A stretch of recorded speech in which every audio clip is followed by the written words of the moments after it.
For about 3 years, I was really active there. I learned a lot about communication, leadership, and influencing people. That made me think there is a lot of engineers and managers in the technology world who may have the same challenge that I have.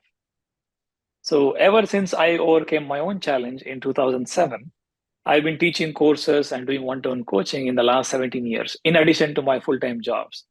So, this is not one day I discovered something new. I figured out along the way, while I solved my challenges, I figured out that I can also help other people. Welcome to the Audacious Living Podcast, hosted by my man, Audley Stephenson, the Odd Man. Greetings and salutations. Welcome to the Audacious Living Podcast, where our mission is to inspire you to live your best audacious life ever. I'm totally thrilled that you're here with us to share on this platform, and I appreciate you for spending part of your day with us.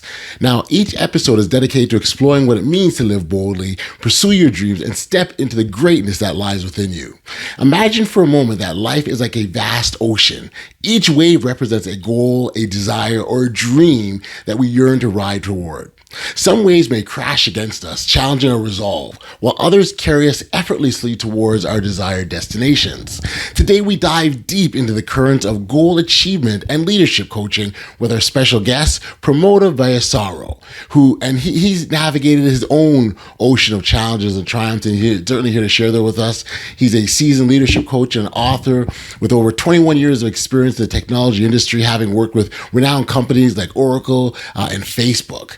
His journey is not just about professional accolades. It's about personal growth and the relentless pursuit of self-improvement. After overcoming his own fears of communication and public speaking, Pramoda has dedicated his life to helping others do the same. His book, Beyond Your Limits, details his 52 personal goals and offers a 7-step framework for achieving your aspirations. His insights into goal setting and self-awareness are profoundly relevant to our discussion today, as it embodies a spirit of audacity by not only setting ambitious goals for himself, but also empowering others to pursue their dreams. His journey certainly offers valuable lessons on the importance of personal growth, the significance of self-awareness, and the commitment to continuous improvement. So now that we've got the table set, let's turn to our conversation with Pramoda. Enjoy.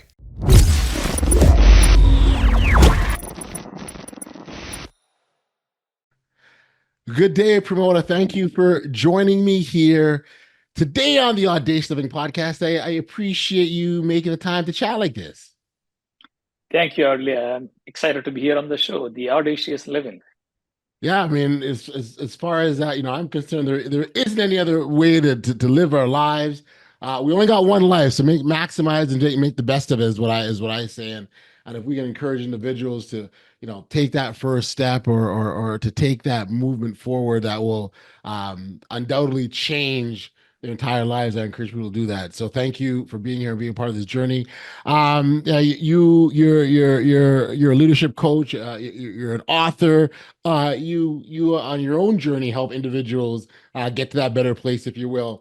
And what I really like about that is, we all are on our own individual pathways or individual journeys, and they're going to have its own set of adversities and challenges and things that might be painful even for us. But on that pathway that we're on, it's incumbent on us to move forward and continue to persevere and continue to fight ahead and not give up on the way to the greatness, which I believe lies on the other side of adversity. And so maybe as a starting Pramoda, I can get you to fill our audience in a little bit of the work you do and what's got you to the point that you're at now.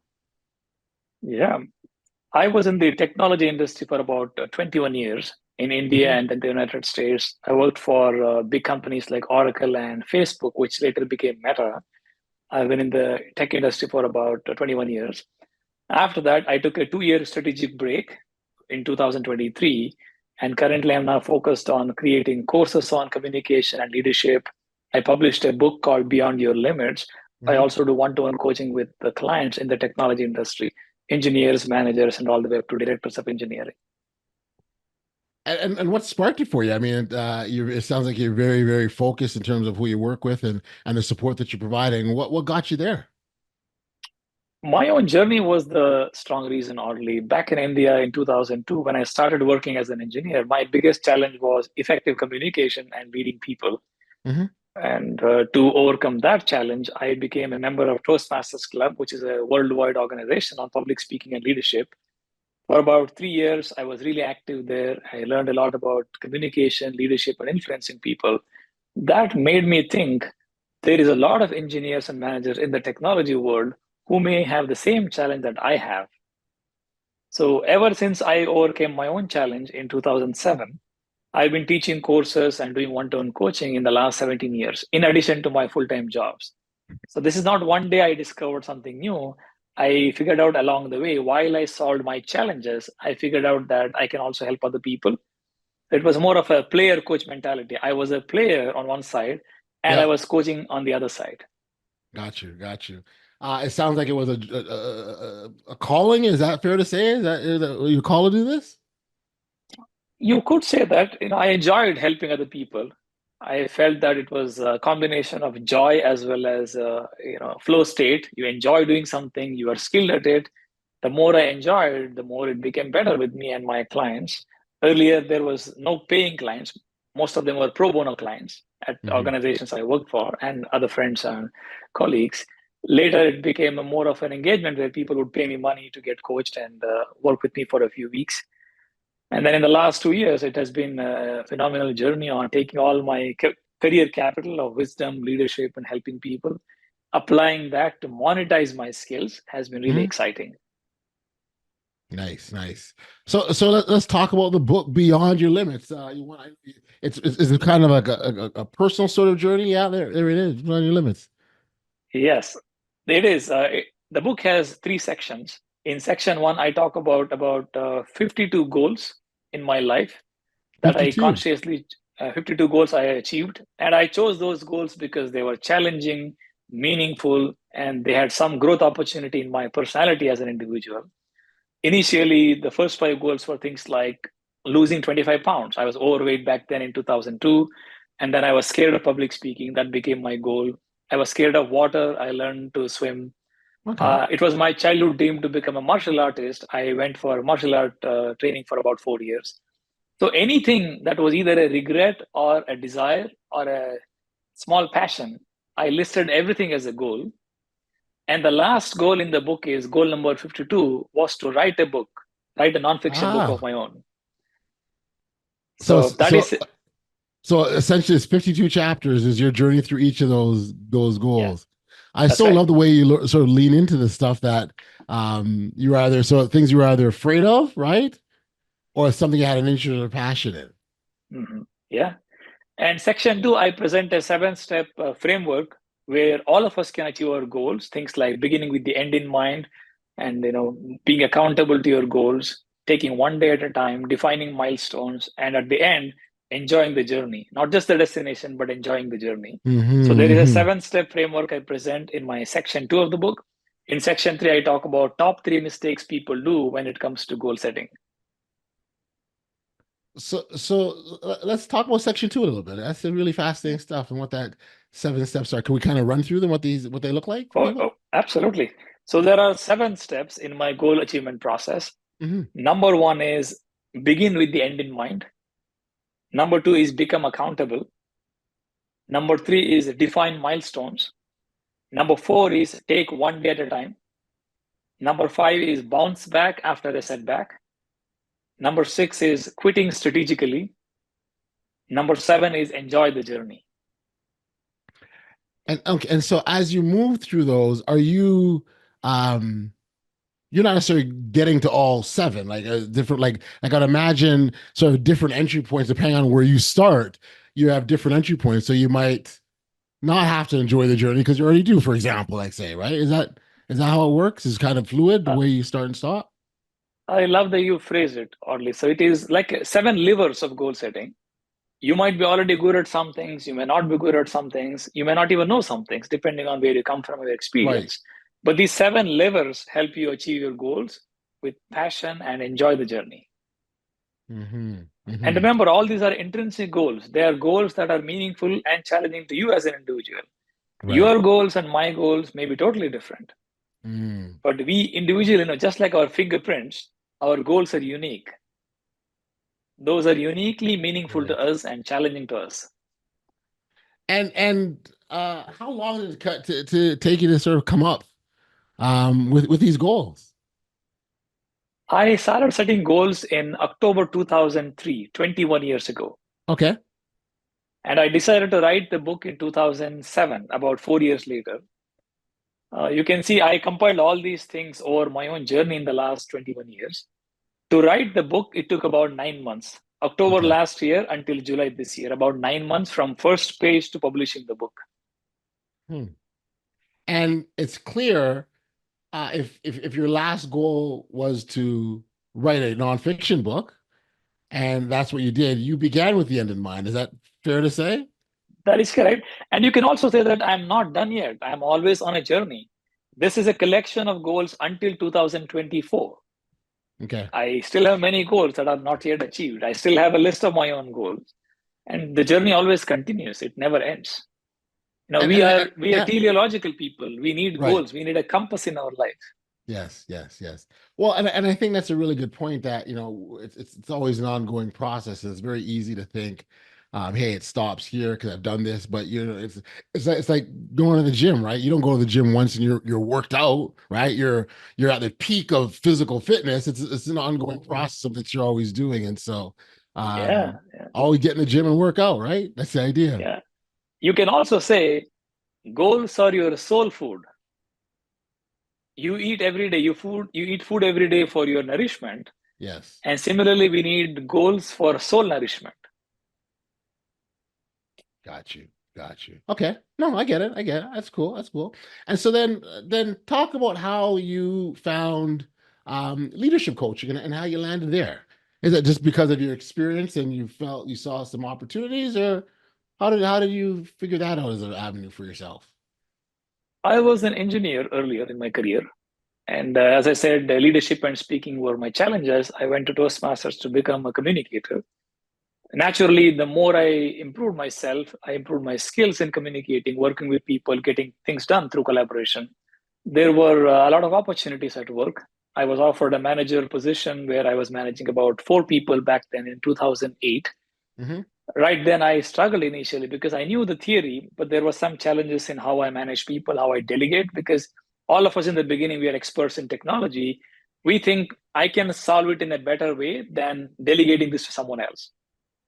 I had those challenges initially. Then I realized I need a coach so they can help me become a better leader. I went to a coach back in India. I had books. He recommended books to me. There was a nice improvement in my own journey, how I came across as a leader, how I showed up as a leader. Then I realized, this is really important. Everybody needs, whoever is in management role, needs a coach to help them guide through the process. So as a client, I had so much value from my own coaching experience. I thought this is Mm-hmm. something I would like to pay it back to other people. Right. So Right. immediately I came back to my workplace. I said, whoever wants coaching, I'm offering free coaching for you from other managers. So I used to meet them once a month to give ideas on how things are possible, what can be done, what Mm-hmm. are the mental blockers they had, what beliefs they had. So it was a natural outcome of my own process to see how do I take my process and help Right. other people who may need this help. I'd be curious as to what that process looks like in identifying mental blockages. Generally, we start with there are 2 dimensions. One is called self-awareness. Mm-hmm. The other one is called other people's awareness. Yes. In simple words, what do you think about yourself is the first question. The other question is, what do people think about yourself as a leader? As you work with other people to get things done, how do they perceive you as an individual or as a leader? These are the 2 dimensions we work at. For example, if I were the leader starting off as a manager, managing about 10 people, I may have my own mental models about what leadership is. Maybe I think it's command and control, where I need to have all the answers. I am the expert on the team. They just report to me. It's sort of an autocratic mentality that I know everything. Right. This is from movies, from many places where we see. We imbibe these mental models by watching other people. But as you realize, none of this is true. People on my team may be smarter than I am, maybe more intelligent than I am, Sure. maybe more You want that, right? yeah. But initially people may not know this, right? So they think I am a technical expert. My role continues to be the technical expert. So you have to let go of that and say, let my team manage this. I will help them, guide them the way they want to go. You set the goal and you let them choose the direction. Right. You agree on the goal, you agree on the outcome, but you let them choose their individuality in expressing their ideas and executing it. Now, that's one piece. How do you operate as a leader? Knowing your own strengths and weaknesses, what you enjoy doing, what you don't enjoy, what are your strengths. That's what we do. The other thing is other people's awareness. What do other people think about you?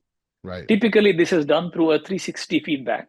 Yes. And we recommend anonymous 360 feedback so that people can be direct and honest without having any worries about confrontation.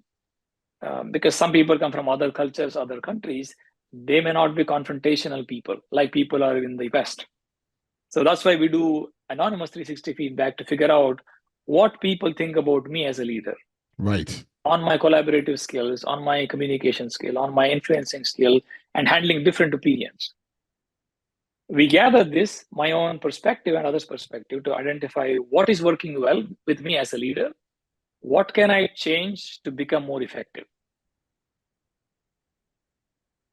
So that is the process. Yeah, and those are some powerful questions, right? When you're really looking at yourself. And so we talk about self-awareness and how significant that is, to be able to answer those questions honestly and earnestly, like, yeah, who am I and what am I here to do? And I think when you can understand what your role is as a leader, I think that's half the journey, right? That is correct. Yeah. Yeah, no, I think that's a good one. The leadership coaching. So you've written the book, right? You've written the book, and you identify the goals. You lean into your previous experiences to focus on leaders, but then you add the coaching aspect to it. So you're always building on what you learn. I wonder if that was that part of your goal setting, like to keep building on things. Yeah. One thing I've realized, Audley, is I always double down on my strengths. Whatever my strengths are, I take that and run with it. Got you. I'll give you one example. I wrote the book Beyond Your Limits. The book has been doing really well. It has become a bestseller in new age self-help category, number 4 on Amazon. Correct. Now I took that now. It is now a 7-week online course. Okay. Wow. The book is also now a 7-week online course. We take one step at a time or one lever at a time each week. So there are 7 levers in my goal setting framework. There is 7-week course. There are about 20 people come to my course. The one is happening next week. I've got people from India, Qatar, Tanzania, US, and Canada. Right. So this way, I'm taking my own strengths of goal setting, my own book success, and extending that to a group coaching program or a group cohort program. Right. And now the next plan is I take the same goal setting framework for people who have strong goals, intrinsic goals, and they come to me for one-to-one coaching for goals. I already had leadership coaching already available on my list. Now I'm adding goal-based coaching. Any life goals you have or passionate goals that you want to achieve, let's work with each other for about 3 or 6 months to help you achieve your goals. So book and a group course and a one-to-one coaching, all based on the same concept around intrinsic goals. That's powerful. That's really powerful. I think that, and I love the way you sort of open up the doors, again, building on your strengths, as you said, you said, and that only good stuff can come out when you take that approach. And I say that from the perspective of the value that others take from it, right? So that's amazing. Yeah. One thing I also learned, Audley, is people love personal examples, meaning people love practitioners more than preachers. Okay. So when I tell people that here is my current life goals, I'm planning these in the next 6 months or 12 months, they look at my own life goals. It inspires them that, hey, he is actually living by example. So if he's getting more meaning and juice from life through goals, maybe I should try as well. Gotcha. So personal examples is huge for people like me who coach and teach other people, courses as well as one-to-one coaching. We can rub our energy on other people, inspiration, energy, because we are practitioners, we're leading by example, and we now inspire other people like a candle lighting other candles. Gotcha. So how did you land on 52 goals? It's funny you asked that question. I have more than 52 goals in the last 21 years. Yeah. I decided to only write 52 in the book I was debating between two numbers. One is 64 because there are 64 squares on a chessboard. Yep. Then I was debating about 42 because there are 42 kilometers in a full marathon. I've run a full Okay. marathon under 4 hours was my goal. Okay. Then I thought, okay, it is too less to go 42, maybe too many to go to 64.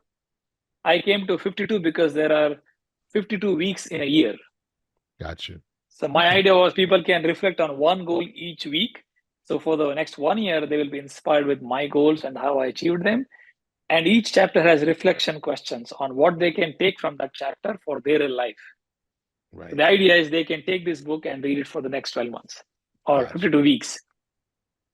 And some of these goals that we set, are it's not something you can do in a week, right? Like I think one of them was to lose weight, for example, and that's not going to happen in a Mhm. week. It happens over a period of time, so you've got to build in other big milestones or markers to assist you. Mhm. Is that fair to say? Is that correct? That is totally fair because many of the goals are more than 2 or 3 years. Like my first marathon, it took about 7 years to run my first marathon. I've been running smaller distances, but I built up to the full marathon. Hmm. So there are milestones like running a 10K race and then a half marathon and then a full marathon. As you clearly said, there are milestones in the journey. None of these are within a week. You can Right. start something, you can start the progress, but the achievement doesn't happen within a week. Okay. Okay. You want people to say no to television. What's that all about? So I have not watched television for about 21 years now. Okay. I stopped watching in 2003. I was single back then. And in Okay. 2008, when I got married, I asked my wife, I never watched a television. I don't have a television at home. We moved in together. I asked her, can we try this lifestyle without a television for about 90 days? Initially, she was hesitant and she was like, this is crazy. But as we lived for the first 90 days of our life together, she really enjoyed the time together, so much time for each other. We went to various live shows, dance, music, Sure. going to religious places, visiting friends and family. We loved that lifestyle. So we decided not to own the television at all.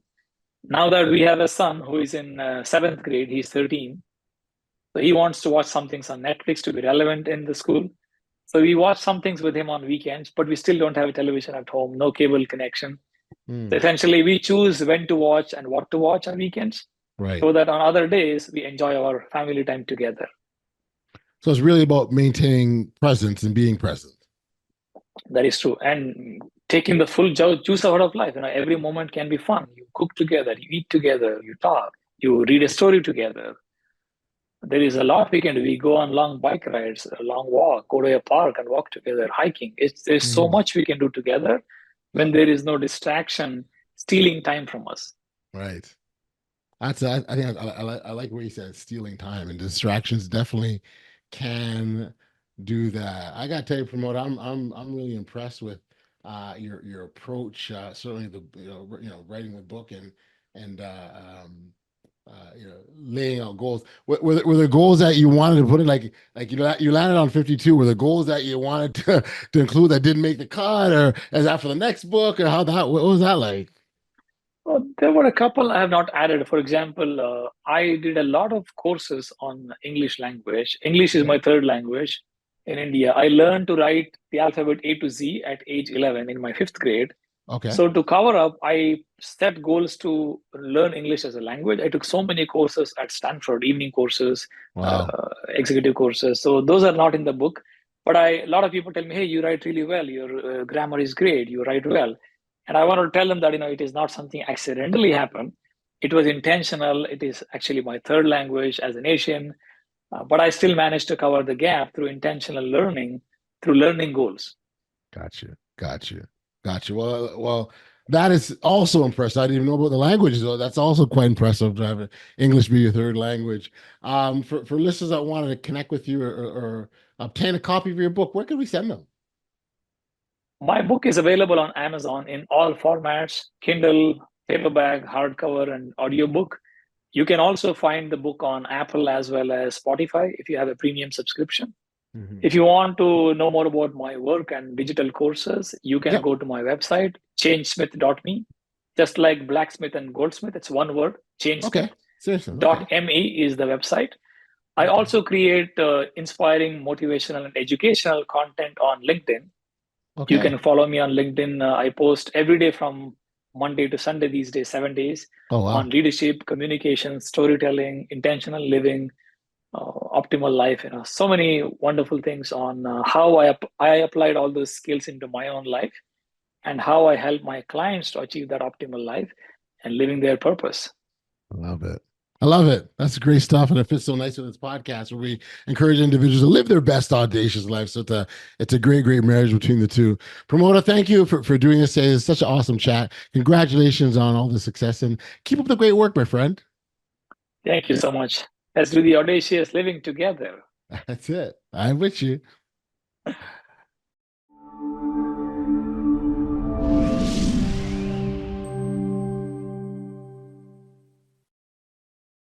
Back we are here on the podcast. In our chat with Pramoda, he emphasized that goal achievement begins with self-awareness. He likened setting goals to navigating a ship. Without knowing your current position, you can't chart a course to where you want to go. His 7-step framework provides a clear roadmap for anyone looking to reach their goals, whether they be personal, professional, or anything in between. What I personally loved about this interview was Pramoda's genuine compassion that he had for helping others. Absolutely love that. His journey from being an engineer struggling with communication to a successful leadership coach is a testament to the power of perseverance and growth. His stories are not only relatable, but also inspiring, reminding us that every setback can be a stepping stone to greater achievements. I encourage you to connect with Pramoda directly to further explore his work and insights. You can find his contact details in the show notes below, where you can also learn more about his offerings, including courses based on his book and coaching programs designed to help you achieve your personal goals.